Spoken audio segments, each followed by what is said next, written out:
about no one person working really in isolation. Everybody works as a team.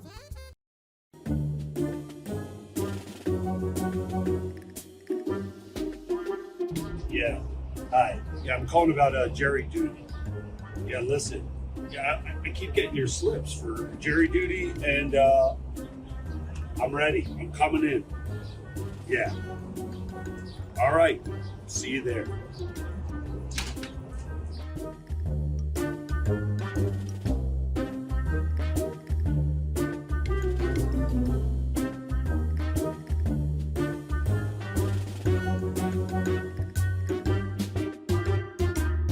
All right, welcome everybody to another edition of Jury Duty. Jury Duty is not what you think. It's people talking to me because they have to. Nah, they really don't have to. I beg them, and they cave in, and I work around them. What a life. Anyway, so today is one of my friends from a long time, in the 90s. I know that much. I'm going to guess 96. I could be wrong. I'm guessing 96. He's a Vegas performer, and I don't mean it in a bad sense. I mean it in a good sense. He has shows at Vegas and bounces back. Laugh Factory? Yeah, the Laugh Factory, right? Yeah, I kind of work everywhere, but yeah, Vegas. I'll have to explain Vegas when you're ready for me. Okay. Anyway, he's a very good friend. We've been close since, I don't know, 10 minutes now? No, I'm just kidding. Like I said, I'll say 96, could be 97, but we'll go in between that. And I'll remind you of the show that I had you on. His name is Butch Bradley. Folks, this is Butch Bradley. Butch, how are you, brother? What's up, everybody? Hey. Yeah. How's it going? Hello from Vegas. Yeah, Vegas is, if you haven't been out in Vegas in the last 10 years, or especially the last 5 years, let me just tell you what's going on in Vegas, though. Go. Because comedy fell into Vegas at the pandemic. We have the Comedy Cellar, we have the Laugh Factory, we have Jimmy Kimmel's, we have LA Comedy Club, which is like the Comedy Store of Vegas. Mm-hmm. We have we have Comedy Cellar, Laugh Factory, Brad Garrett. But right? Yeah, and we have the theaters going on. So an example, 2 weeks ago, I'm on, and there's so many slots of comedy that I'm on a sold out 6:30 show with Tiffany Haddish and Jeff Ross. And there are Bill Burr, Chris Rock, all the other clubs. There's 6:30, there's 8 o'clock, there's 10 o'clock, there's midnight, there's Dirty at 12:30. Oh my Dirty God. at 12:30 is all the rock stars go down to South Point at the end of the night. Comedians that are done performing go, and the comedians do sets from 12:30 to about 4 a.m. at South Point Casino with Gabe Lopez.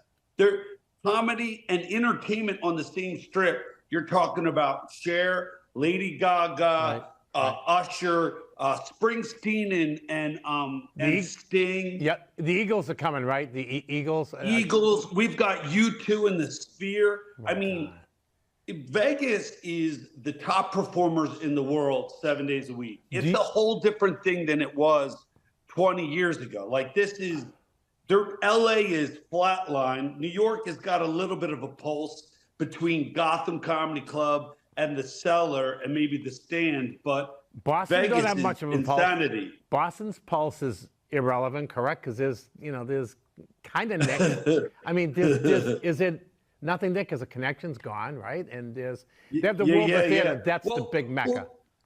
Well, these are like, those are Boston and Chicago and San Fran and, a handful of, those are like the main ones. New York. Yeah, right. Boston, New York, Chicago. Right. Those are three amazing places to get comedy going. Of course, New York, you can maintain.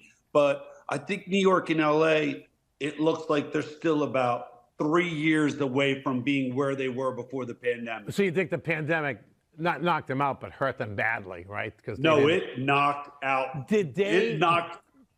California was knocked out. Did they not try to take advantage of other ways to present comedy? Is that what it was? Or did they give up and say, like, oh, we can't do this? Well, I think both New York and California were affected differently. First of all, the economy crashed so hard there, and they were so strict on their rules. Yeah. Vegas, the minute they cracked the door, and also helpful to us, California still is so locked down and very strange. Yeah, I know. It's not the California that I spent 12 years in. Well, look who's chasing running the my state. I'm not going dreams. to say anything. I'm not going to get into politics. Guy running the state. It's not politics. It's just happenstance. It's whatever you want. But Did they buy into the pandemic? California's got no. You go to a club and you go to the Improv, the store, any of these clubs. Yeah. You get once in a while you'll see a celeb. 2000 till 2012. I mean, there were celebrities, 5, 6, 7, 8, 9 celebs in every major comedy club. Right. Those days are over for right now. New York, the Cellar is the only spot where you're going to see maybe 2, maybe 1, maybe 3. It's still recovering. I mean, I would say New York's, of course, going to recover faster, but all of Hollywood came into Vegas. So we got Mark Wahlberg. He's in the process of finishing $1 billion studio. We've got Sony here. We just had the Super Bowl. It's really incredible. So is it safe to say maybe that LA has catapulted to the #1 comedy hotspot at this point? Whereas LA might have been, am I correct to say that? And because of the past since 2020, it dropped down, and now Vegas, everybody's going to go to Vegas.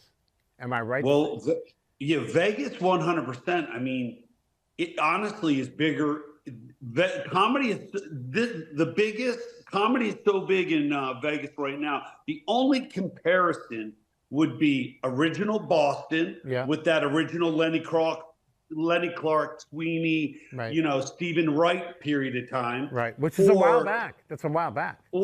Yeah, and probably like late 70s, 80, 81, that's 82. a long time. And at the same time, when the Comedy Store was exploding, that is the only thing that would compare to what Vegas is. I mean, it's just unbelievable. I'm glad to hear of it, and I'm glad that you're smack dab in the middle of it. No one deserves it more than you. So you work hard. I always say comedians, right? Huh? We work hard. Comedians work hard. So if you get a break, you work the hardest out of most comedians. Like, I'm not saying comedians wait for it to happen. I think you'll throw your hat in the ring for different things, or like and we'll get into it. But let's just go back. When I met you, it was the mid-'90s. It had to be 96. I'm just guessing 96. We had to go to the other side of the state. Do you remember that? It was like Pittsfield. I remember doing some gig. I remember doing your gigs, but I remember one. It was like, I do remember doing one gig with you where it was way out. But they were all, to me, from Jersey. They were all in the middle of nowhere. Well, yeah. Everything was in the woods. Oh, that's me. That's me. I'm in the middle of nowhere. I'm king of nowhere. Yeah. Yeah. I mean, Sting has comedy, king of nothing. I'm king of nowhere. Well, look, you're playing. Comedy in New England is huge. It gave me all of my gifts, going to Portland, Maine, New Hampshire, Boston, to Rhode Island. That was and Connecticut, a little bit of Connecticut, but mainly Boston. Well, you had the room in Connecticut, New Hampshire. that I had to do. I had to do that room in Connecticut Actually, you had 2 rooms. You had one near the, let me get this bearing straight, the borderline of Connecticut in Westerly. Westerly. That was a blast. That was a blast, yeah. So you had those 2. And I used to bring you to different venues that I had, but the one I had was in Pittsfield. I call it Arm Pittsfield, but Pittsfield. What was the place called? The Bowery. I the remember. brewery. The brewery, that's it. And we had to do me, you, there was like 4 of us, but it was a blast. We did it, They were flood victims of some flood that they had out there, and they were there in the audience. So it's like, it was a great show, and they loved it. And I probably had like 3 or 4 shows there. It was just one of those things like, what are you doing in Pittsfield? That's like, I don't know, 2 hours away from me. But some of the greatest gigs I would do in Maine when we drove through snowstorms. I'd get to a bowling alley, and I thought this was going to be the greatest nightmare in my life. And then the bowling alley's got 300 people waiting quietly for stand-up. Look, it was incredible. Look, you got livestock up there. You got a moose and a Maine woman. The only difference is the flannel shirt and 60 pounds. But So you get nowhere to go and nothing to do. Let's go out to comedy. It just clears the head of all they have to go You're through. right. It was an extremely romantic environment. Oh, it was a romantic environment. Yeah, of course. In the middle of Bangor, someone goes, I got a gig to do in Orono. I go, good for you. That's like 5 hours away. What am I going to do up there? What will put you up? I go, in whose basement? What am I going to do? Yeah, but those gigs were fun, man, for me. They are good. It's just piling in the car and driving to these gigs was insane. Yeah, the car rides are the best. But what I enjoyed about it, how you helped me, besides get me in your rooms, and I did the same to you, is that you used to tell me, just be yourself. Don't rehearse things. Just go and do it.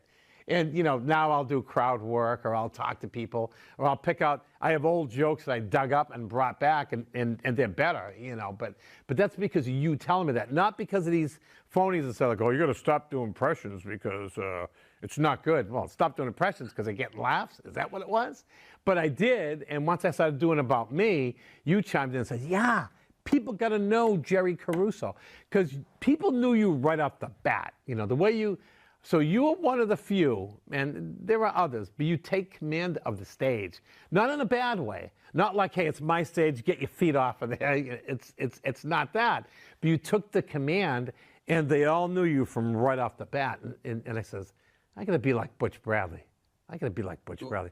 I was I had just no training, so I only Me knew neither.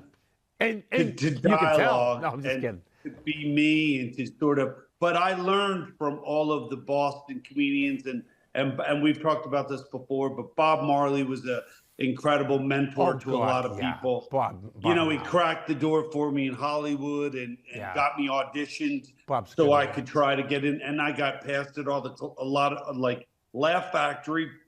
Bob walked in. Anybody who was trying, who was funny, he'd get you an audition in Hollywood, and it worked out well for me. So thanks to Bob Marley. Oh, Bob's he's a great guy. He's down to earth. He'll help you in any way possible. He's did that to me too. He goes, you got to come to Comedy Connection in Portland. I go, yeah, I've been trying for years. And then I hooked up with, I think it was Tim Farrell, and he finally put me up, and that lasted a strong year and a half, year and 3/4. And then I got I don't know why, and he doesn't know why, but that's all right. I don't care. It was a great experience. I did a lot of featuring there. And I used to do, sometimes I do 3 nights, and I'd have to go back and forth. No one was putting me up, so I was going 2-hour drive back and forth. They're like, oh, Thursday's going to be a benefit. Do you mind coming to do the benefit? I go, yeah. And I did it. And then 2 shows on Friday, 2 shows on Saturday. And I just did it because I like that club. I think that, would that rate as one of your favorite New England venues? Would that be up top? Beside the bowling alley?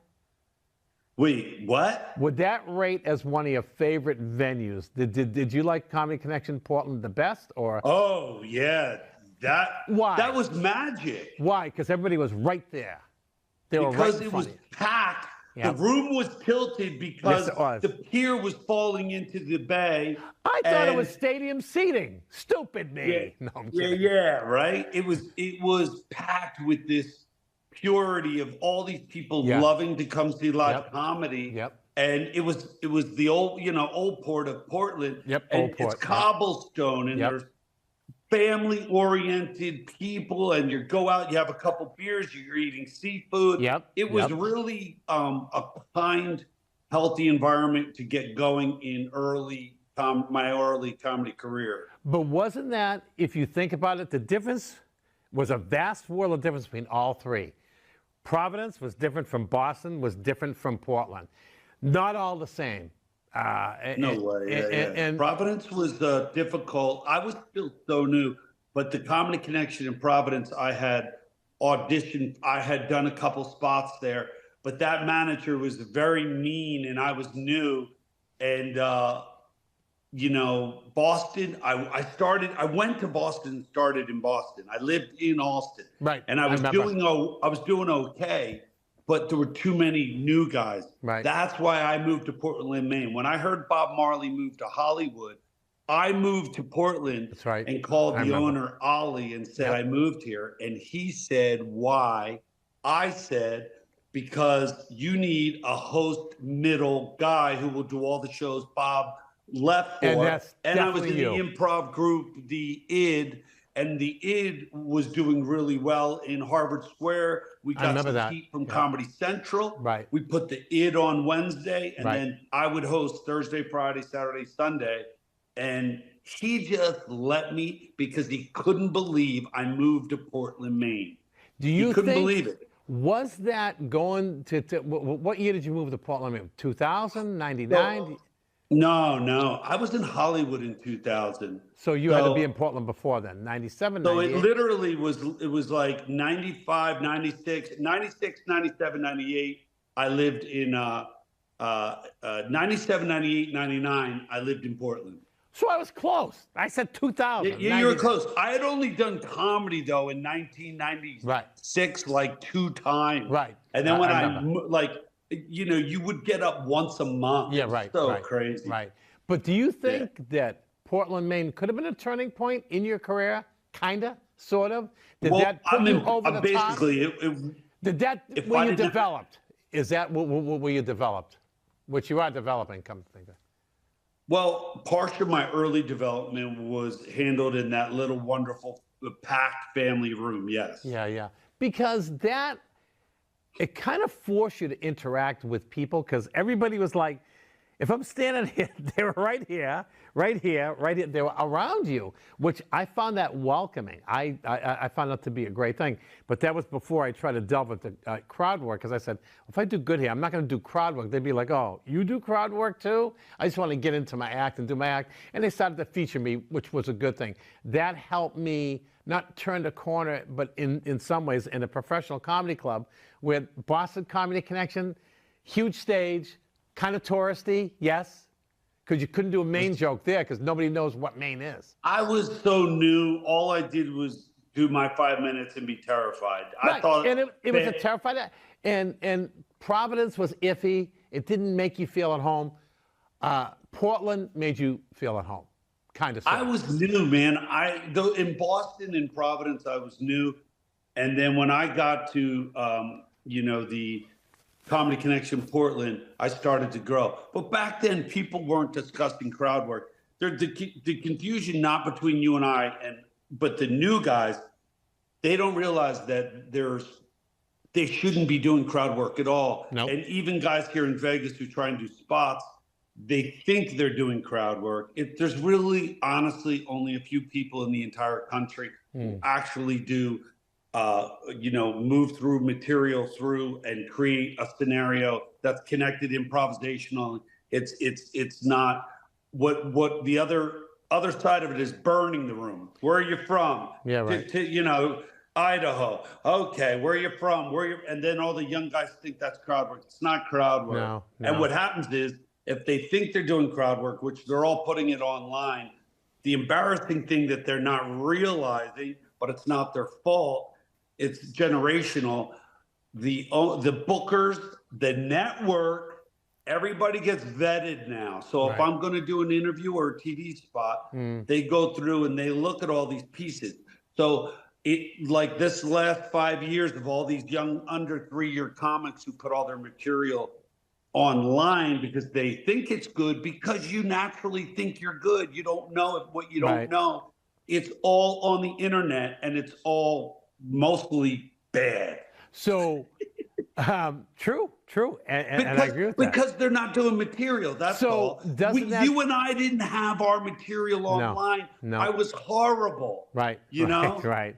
But do you think that because people, like say they go to Vegas, say they go to a club and they start doing crowd work, that's not the answer because doesn't the potential booker say, They'd be What do fired. they They got to can't get offer? in the club. What do You they got can't to get offer? in a club Yeah. anywhere with crowd work. right. And plus, what I think crowd work does, tell me if you agree with me, because this is my show.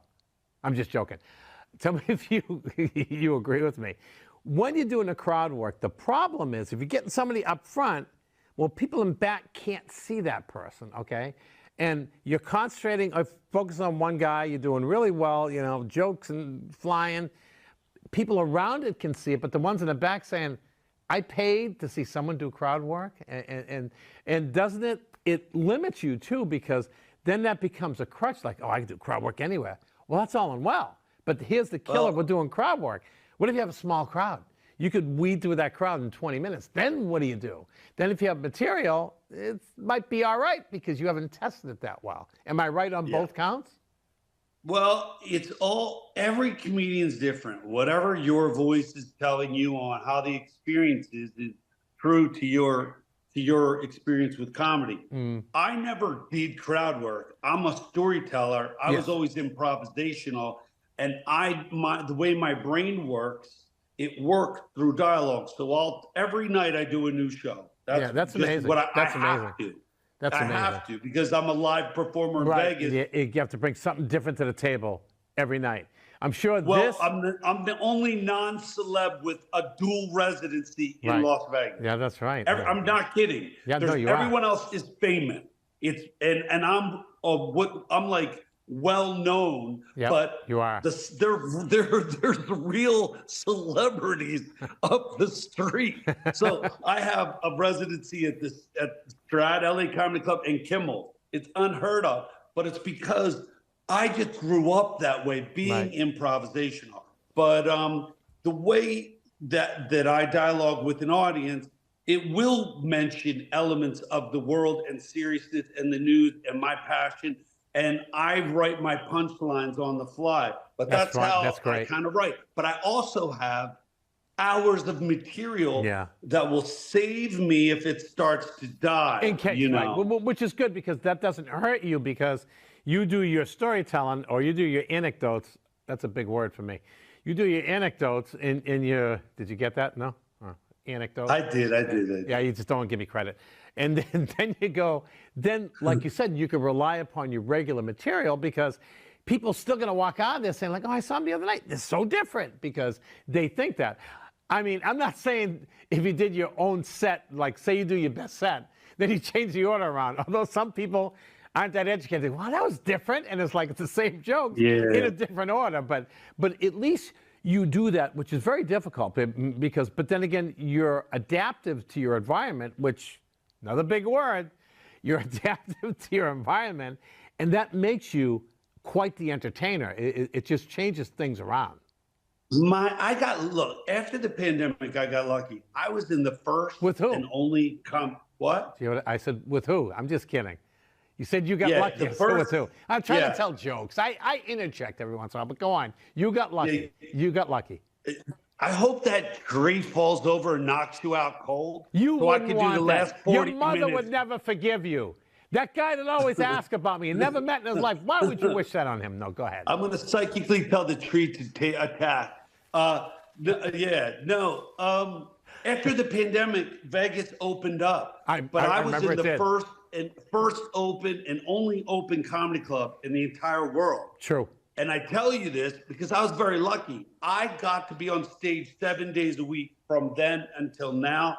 Nobody got that amount of free stage time. Nope. So it really jumped me because I got to go nuts. On top of my career, as soon as the pandemic was over, I was just up. I'm up so much. And the strange thing that occurred for me is that I was passed already at all these clubs that came to Vegas that you had to audition for. Right. So I was already a regular at the Cellar. I was they knew you. Regular. So you really weren't. That helped me. In that process, did you reinvent yourself or not really? You were just. 100%. Another good word and another great observation from a good host. No, go ahead. I'm sorry. Yes, 100%. I just, because the Room LA Comedy Club, Matt and Joaquin, the owners, decided to take a chance on me and give me that They were like, we're going to give you a steady 10 o'clock. There was no 10 o'clock. There were 7 people there. Oh. The 10 o'clock comedy slot was only at one other club, and they weren't working. But we built my night, and it was so difficult because you have drugs, you have alcohol, marijuana. That's not the prime time. You have Monday, Friday, Tuesday. You have people have been up for days. It's Vegas. So it just made me so much better dealing with all these situations. And I was lucky that these guys gave me that opportunity and the freedom to do what I wanted. So every night I would bring in new elements of topics and and it just became it helped my whole career. Well, you know, I'll change that word. I'm not a fan of lucky. I say blessed because you worked hard and you deserved it. And the big guy upstairs saying, oh, this guy's doing something good. When you're making people laugh, you're making an impact, which I'm going to switch gears really good because I'm that kind of host. Tell me about Israel.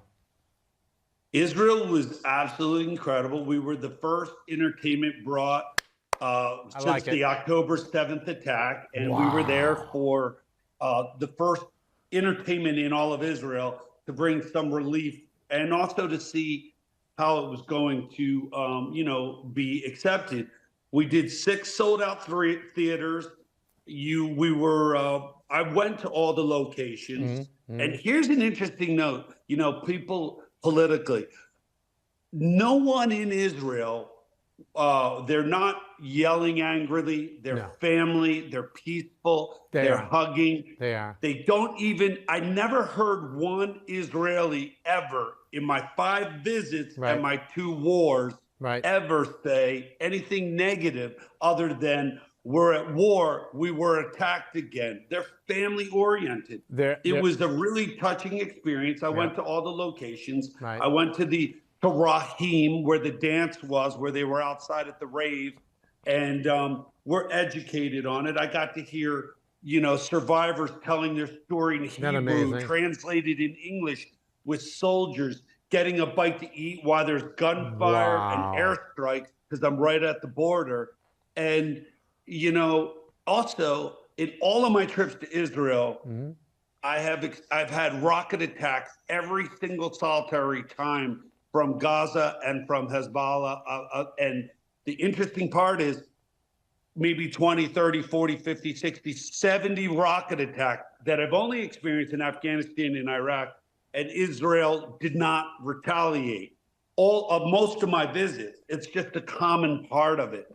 But it's really one of the most beautiful places on earth. They didn't get a chance to mourn.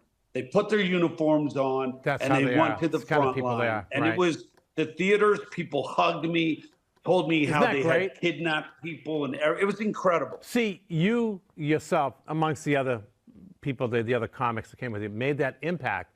And did you know that they were ready to film another Home Alone in Israel? Did you hear about that? No. You know what they're going to call it? Shalom Alone. It's crazy. You're funny. Oh, thank God you like that. That is a good joke. Yeah. No, I was with Brian Kiley. Yeah, Brian the Kiley. head writer of Ellen. And, Brian.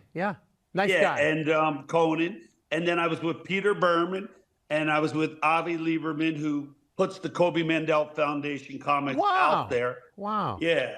It was an incredible experience. But so why were you brought out there? Were you brought out there? While we're here, for anyone listening, you are with Palestinians in Israel. And all those Palestinians in Israel, the information is just so false.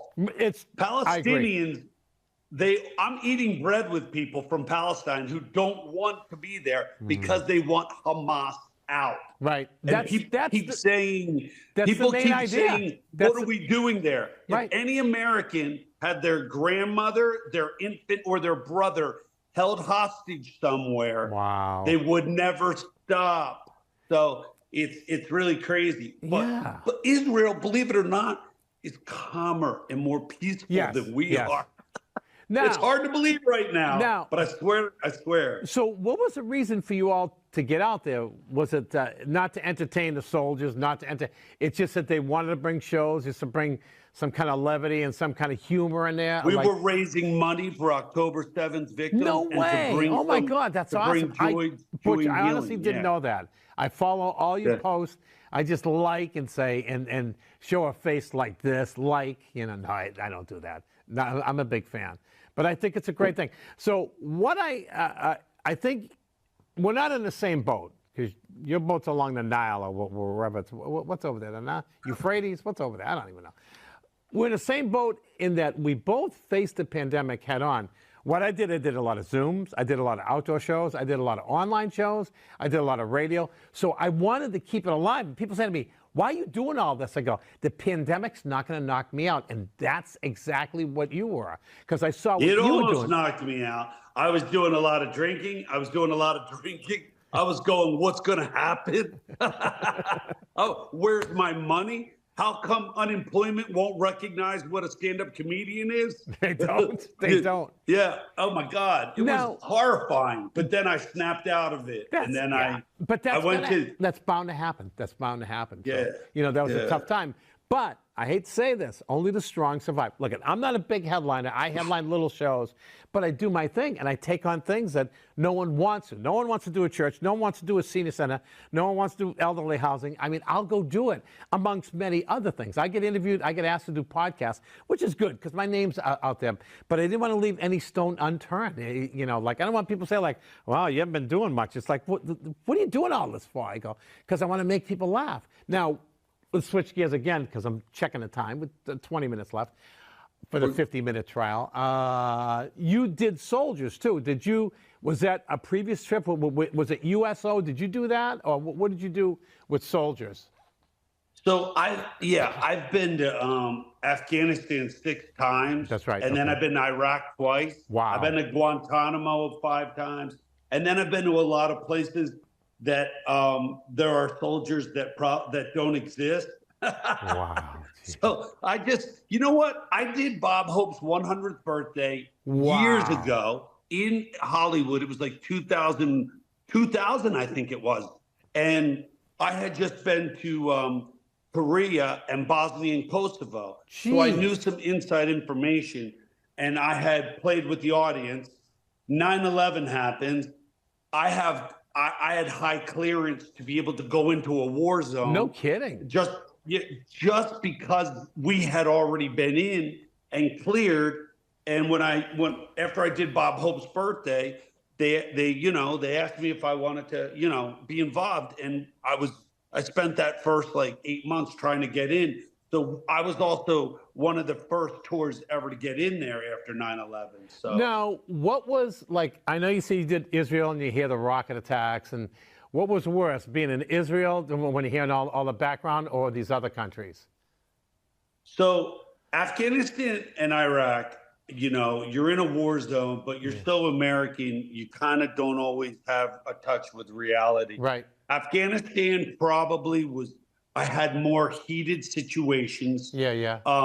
But Israel, this trip was the most serious trip I ever went on because it's just, you're absolutely surrounded by pure terrorism. Right. And how long after October 7th did you go? Was it 2 weeks later? Something like that?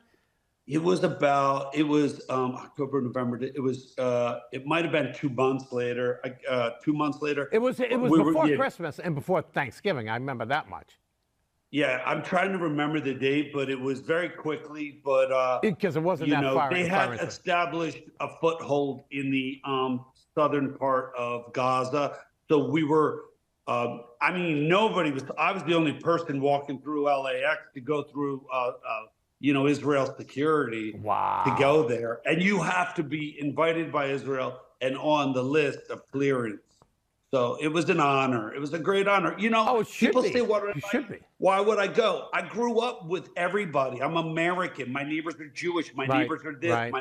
And I had been to Israel and enjoyed all of the perks of this amazing culture. How could I say no to them when they I couldn't be me and say no. Although I was nervous. But I can't picture you saying no. I can't picture you saying no. But I take it very serious, and because I've been in war zones so much, and like convoys, I've been in convoys and Black Hawks and rocket attacks and IEDs and all of it. That what happens is so much that these events are more serious because you're educated on it. Yeah, of course you have to be.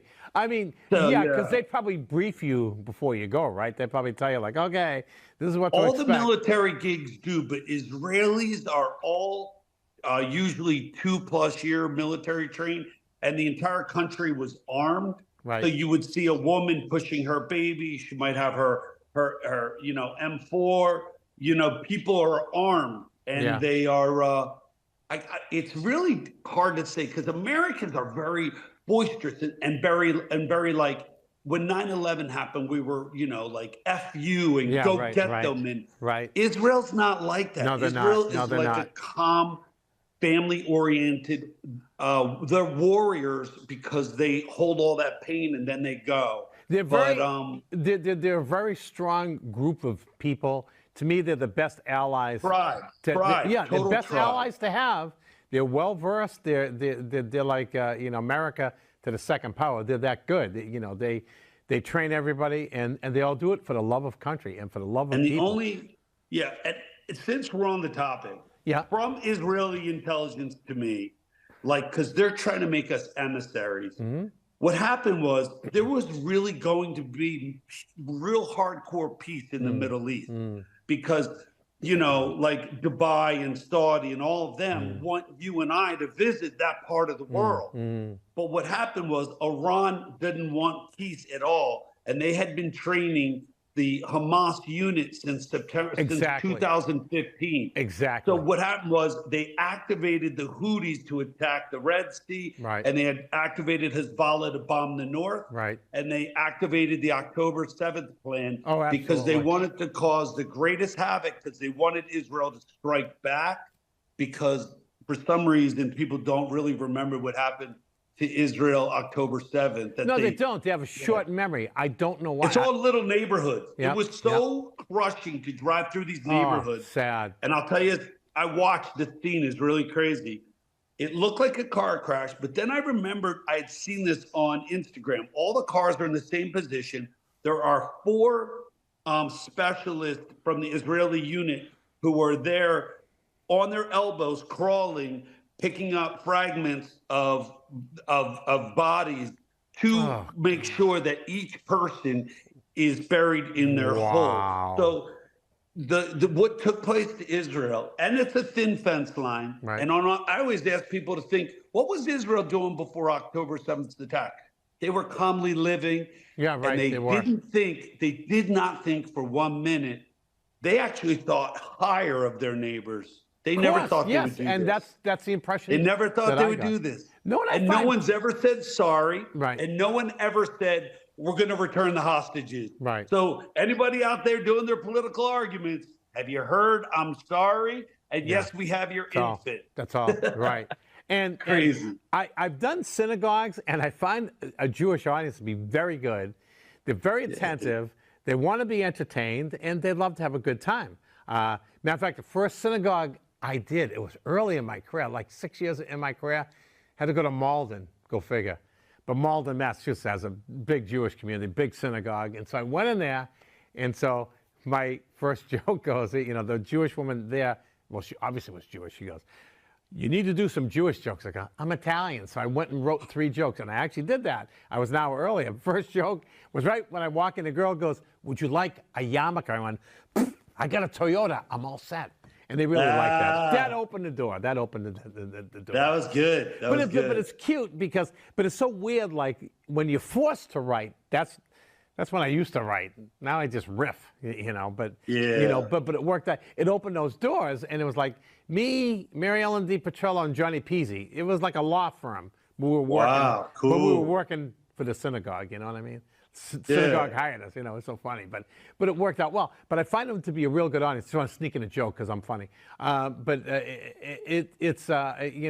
a great audience, which I imagine you had a great audience. You tell me how they hug you. It's just people. It's like I'm pro-human. And it's funny because, like, when you're over there, it's so many cultures. The Israeli community does have an incredible sense of humor. It's really so hardcore family oriented and mellow. And by the way, I know the gay community had some issues with Israel, but I want to let you know, the only gay bar in the Middle East is in Tel Aviv. No way. I'm pro-human. I've performed to all Muslim audiences in Malaysia. I'm the first comedian ever to American comic to ever be in Malaysia, perform there. I was on their late night show with Harith Iskandar, with the prime minister. So I'm all about everybody. I mean, people, when I have issues with people, it's usually honestly in traffic. Right. That's it. That's how it should be. Because I did a show for Muslims once. I bombed, but I felt good about it. But anyway. Shit, all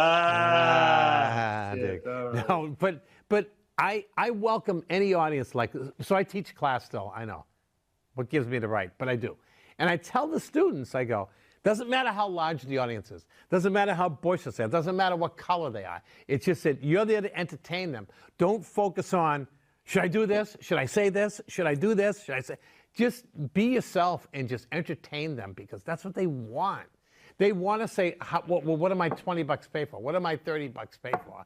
And that's how you have to do it. That's how I approach things. I'm like you. I'm pro-human. I don't hold anything against anybody.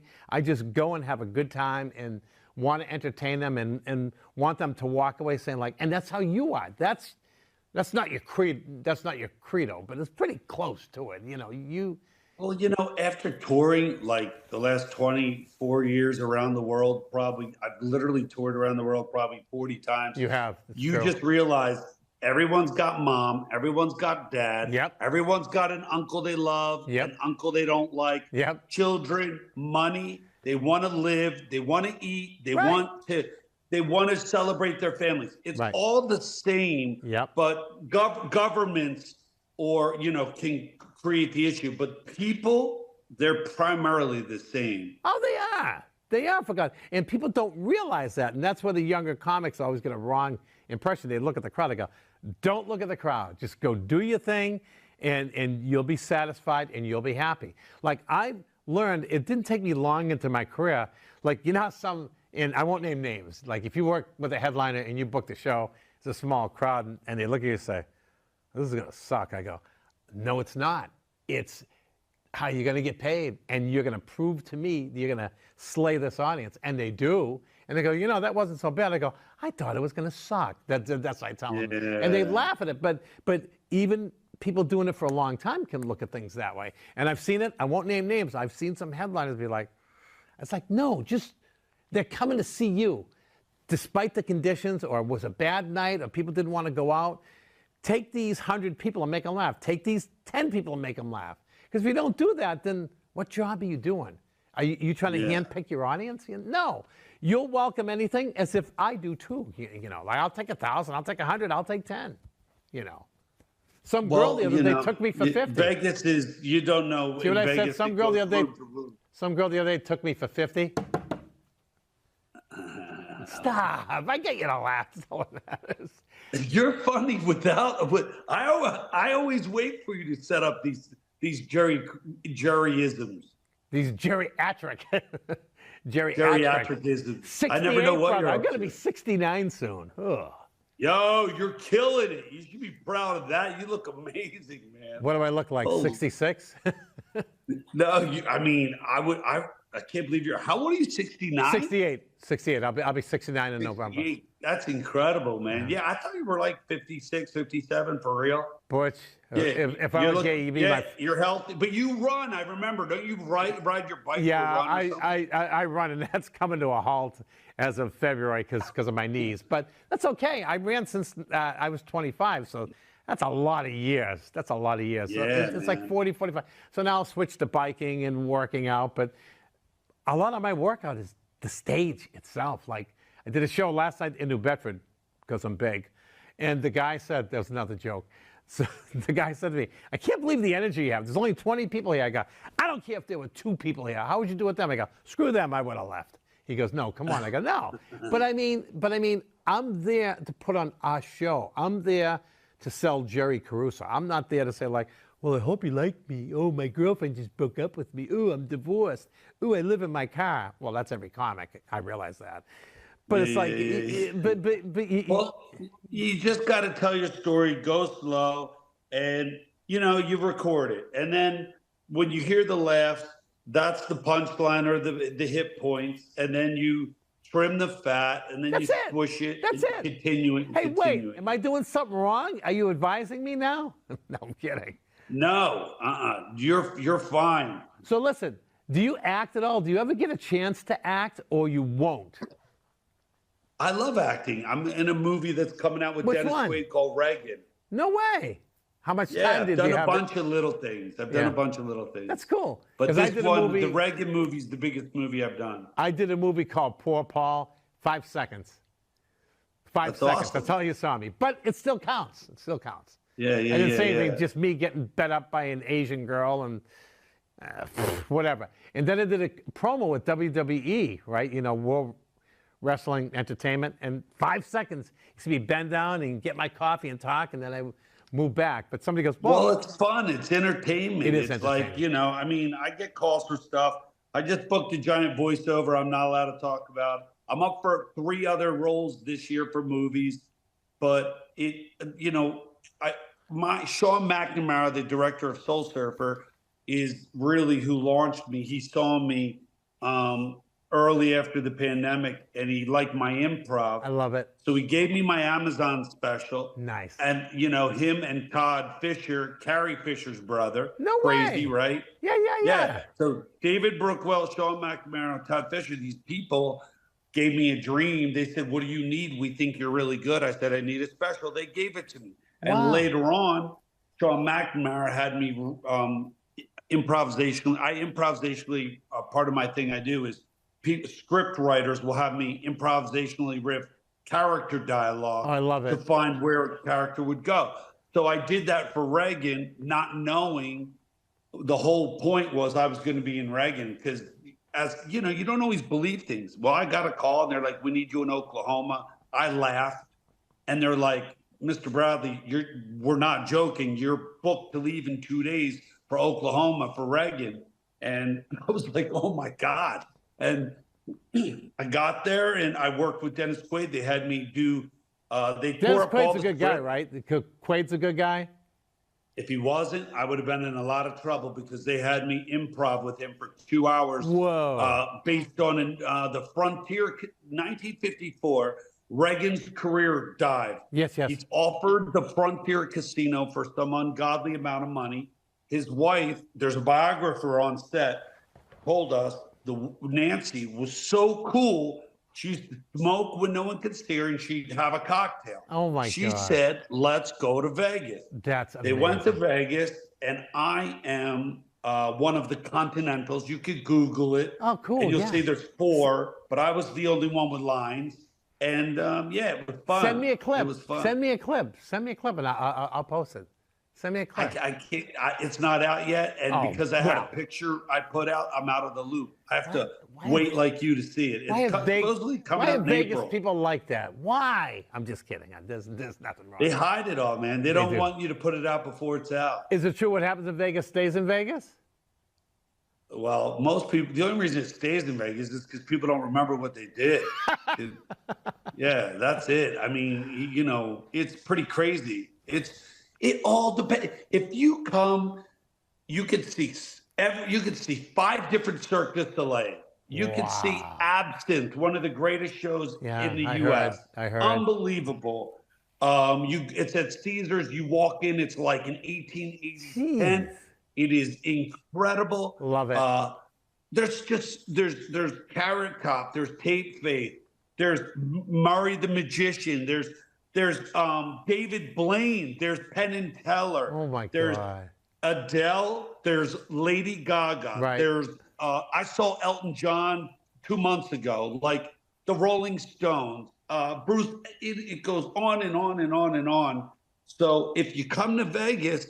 But what am I even saying? You could see an NBA basketball game. You could see a football game. Yep. You could see lacrosse. The leading lacrosse teams are here.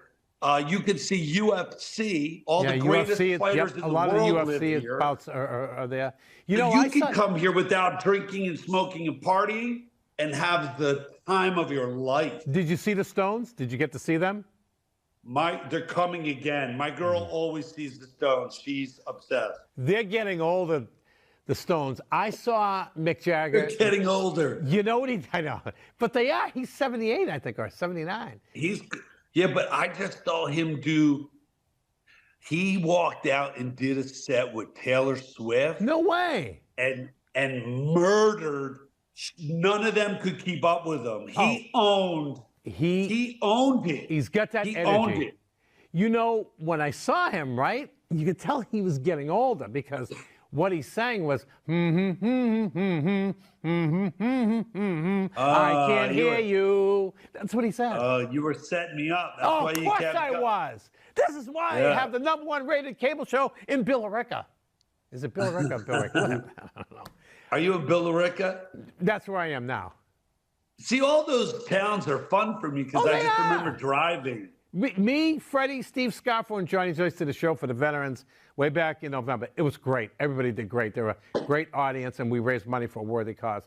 Last question, because I know we're closing on 50, huh? Yeah.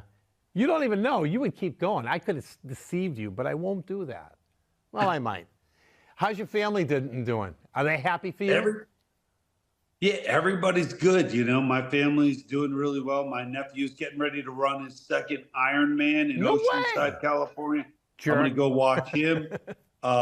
Yeah, and they come visit, so they can't believe, you know, we're at Jimmy Kimmel's and they're meeting all these celebs, and then they're like, where are we going now? And I go, I have 2 more shows, and they're like, what? Yeah, isn't that great? They love it. No one's nearby, though? They all come from out of state and no one lives near you? Or... You know, no one, like my girl and I, her daughter, her oldest daughter lives here, her only daughter. But most of my family is like the people that I work with here, but everybody's in Jersey. But the one thing about being in Vegas is all my friends and family cut through here. So I get to see people that I would never see ever if I lived anywhere else, because everyone comes here to go out. They'll hit me up on Instagram. I comp them in the show. I get to see them. It's like a blast, you know? Cool. Well, I got to say in closing, I'm very proud of you. I'm very close. I feel like that we're close friends. Well, it's up to you. You made that face. No, we're close friends. Yeah. We have stayed in touch no matter what. And we are close friends. You're just funny. You're just funny. We are close. I'm here and you're there. Look at how close this is. This proximity. Another big word, proximity. But it's another big. But I mean, I am proud of you for what you've done, for what you do for the comedy world, because a lot of people can't do what you've done. A lot of people say, I'm not going overseas, or I'm not going to the middle of a war zone. I'm not going to this foreign country. But you take the bull by the horns. Yes, the most foreign country that I did was Pennsylvania, but that's pretty good for me, you know. My wife said, all the money you make, take me to an island. I said, okay, let's go to Rhode Island. That's all I had for her. Long Somebody's got to do those. But I do it, and I just try to do a lot of different things. But I'm really proud of you. You love comedy. You've always loved it. You're incredible at it. I do. And, you know, there is no Jerry Caruso. It's just something about you. You're a very positive person. Thank you. You go up, you knock out these shows since the day I met you. And you were happier in comedy way before we were, because we all thought it was scary and tough. Yeah. All I want to say is I'm very proud of you. Keep doing what you do. I love you, man. I always have. You're like a little brother to me. Yeah, you're not far behind. What are you, 51? Yeah. Yo, don't worry about my age. It is 51. 51? Yeah, it is 51. Everybody knows. Too late. Ladies and gentlemen, what a fun time. I mean, God, I have to say this. I have to kiss his ass. No, I'm just kidding. I do love this man with a passion. He would have been my #1, but that's okay. You were #3. Whatever. It doesn't matter. It doesn't matter. It's not about order. It's about quality. That's what it's about. That's what we do here. See, I live in G Vegas. That's Gardner. They call it G Vegas. There's nothing to it, but they call it G Vegas. And how does your intro go? Butch Bradley, Butch Bradley, Butch Bradley. Butch Bradley, Butch Bradley, Butch Bradley. Oh, you don't go high, you go low? Do it again. I don't know. It's improv, Jerry. Okay, who knows? So Butch Bradley, Butch Bradley, Butch Bradley. Is that it? Can we close? Bradley, Butch Bradley, Butch Bradley. Okay, all right. Jerry Caruso. Can't Jerry Caruso. No, Caruso. All right, let's close with that. Ladies and gentlemen, you're going to love this interview. This man's the man. He's Mr. Vegas. You're not Mr. Vegas, are you? Are you known as that? Nah. I'm trying. I'm working in hard. my eyes, you are. This good eye. Yeah, I'm grinding. If you're ever in Vegas, you're coming out, hit me on Instagram. I'll comp you guys into some shows. You're talking to and me say or hello the to me. audience? Which one, me or the audience? Audience. I think you and I have done enough this year together. You know, I feel. You're not coming to Vegas. You're not stealing a stage. I know you Italians. No, I'm just kidding. Now you come out. I gotta put. You're going on stage. I'm giving you a guest spot. I just want to watch. I just want an hour. That's all. I want an audience full of stoned people to watch Jerry Caruso. That's the highest compliment I've ever gotten. It's like Cheech, Chong, and then Jerry Caruso blew up in the marijuana scene, and he's not even a marijuana He user. doesn't even touch. No, I use CBD, but Bring the tree, though. Bring the fake ficus or whatever that is. Yeah. it's called a facus. It's not real. Yeah. All right, yeah. so let's close it with singing your theme song. Ladies, it's been my pleasure to have Butch Bradley, Butch Bradley, Butch Bradley. Together. Thank you, Jerry. Together. Okay, together. Ready? All right. Butch Bradley, Butch Bradley. Butch Bradley, Butch Bradley. Oh, that's how you do it. God I bless you, do it brother. different every time, Jerry. It's improv. I know. It is different every time. I screwed up. I can't do improv. No, Ladies and you're gentlemen, good, man. That's our show. He's Butch Bradley. We're at BATV. It's a BATV. Yeah. Bill Recca Access Television with Nancy Albertson and her great crew. And this show's #1 in Bill Recca, #2 in Chelmsford. But we're going to get there. So Thank you for having me, everybody. I love you, Thank brother. you. Keep up the great work. Love you, we'll brother. talk soon. I promise. All right. Talk soon. Bye. Thank you. Good night. Good Good day. night. Good day. Good day.